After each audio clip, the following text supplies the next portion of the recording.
આપણને effect size તો ખબર છે, બટ અનોવામાં ઇફેક્ટ સાઇઝ શું છે? તો ઇફેક્ટ સાઇઝ જ્યારે આપણે અનોવા ટેસ્ટ કન્ડક્ટ કરીએ ને, તો અનોવા આપણને શું કે હા ભાઈ ત્યાં કોઈ સિગ્નિફિકન્ટ ડિફરન્સ છે ગ્રુપ્સ વચ્ચે, પણ એ આપણને એટલે એ નથી કહેતું કે જે ડિફરન્સ છે એ કેટલું સ્ટ્રોંગ છે, અને ત્યારે જ ઇફેક્ટ સાઇઝ આવતી હોય છે. ઇફેક્ટ સાઇઝ શું મેજર કરે છે? એ મેજર કરે છે કે કેટલું જે ઇન્ડિપેન્ડન્ટ વેરિયેબલ છે અફેક્ટ કરે છે ડિપેન્ડન્ટ વેરિયેબલને. એ કહે છે આપણને કે ખરેખર કોઈ ડિફરન્સ છે કે નહીં રિયલ લાઈફમાં. ખાલી સ્ટેટિસ્ટિકલી સિગ્નિફિકન્ટ હોવું ઇમ્પોર્ટન્ટ નથી, ઇનફ નથી. રિયલ લાઈફમાં પણ એનાથી ફરક પડવો જોઈએ, રાઈટ? સપોઝ આપણે કમ્પેર કરી રહ્યા છે 3 ટીચિંગ મેથડ્સને, ને આપણે એને જોવું છે કે કઈ મેથડ સ્ટુડન્ટના ટેસ્ટ સ્કોર્સને ઇમ્પ્રૂવ કરે છે. તો અનોવા આપણને કહે છે કે જ્યારે એટલીસ્ટ એક મેથડ જે છે એ બેટર હોય, તો એ ઇફેક્ટ સાઇઝ જે છે એ બતાડે છે કે સપોઝ અનોવાએ આપણે એવું કીધું કે હા એક મેથડ બેટર છે, તો ઇફેક્ટ સાઇઝ બતાડે છે કે મેથડ કેટલી બેટર છે, રાઈટ? સૌથી કોમન ઇફેક્ટ સાઇઝ અનોવામાં યુઝ થતી હોય છે એ છે ઈટા સ્ક્વેર્ડ, જે છે N square. Eta squared major કરે છે વેરિયન્સની પ્રપોર્શન ડીવીમાં. આઈવી એક્સપ્લેન કરે છે કે ડીવીમાં જે વેરિયન્સ છે એની પ્રપોર્શન શું છે, એટલે SS between divide by SS total.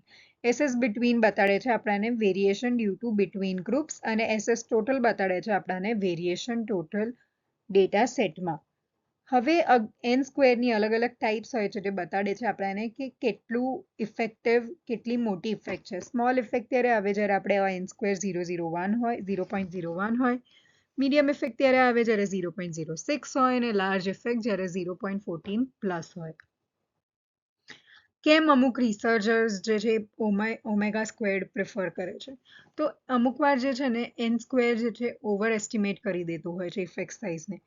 એનો મતલબ શું કે ખરેખર ડિફરન્સ હોય એનાથી વધારે પડતો ડિફરન્સ અમુક વાર એન સ્ક્વેર બતાવતો હોય છે. એટલે જ ઓમેગા સ્ક્વેર જે છે યુઝ કરતા હોય છે કાફી રિસર્ચર્સ, કારણ કે એક્યુરેટ ઇફેક્ટ સાઇઝ મેજર આપે છે, બટ એ એસપીએસએસમાં અવેલેબલ નથી.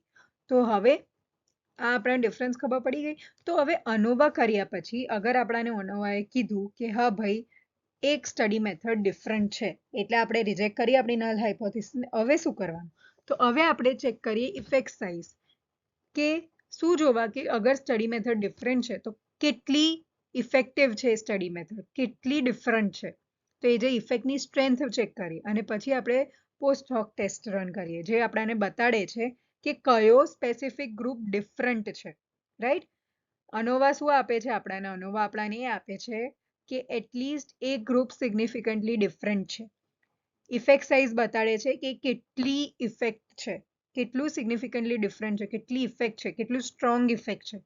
અને પોસ્ટ હોક ટેસ્ટ આપણને બતાડે છે કે કયો જે ઇફેક્ટ ડિફરન્ટ છે, સ્ટ્રોંગ છે, પણ કઈ, તો એ આપણને બતાડે છે કયો સ્પેસિફિક ગ્રુપ ડિફરન્ટ છે, રાઈટ? અમુક પોસ્ટ હોક ટેસ્ટ યુઝ થતા હોય છે ટર્કીઝ એચએસડી, જે આપણને બતાડે છે જ્યારે ગ્રુપ સાઇઝ ઇક્વલ હોય બેઉ બાજુ.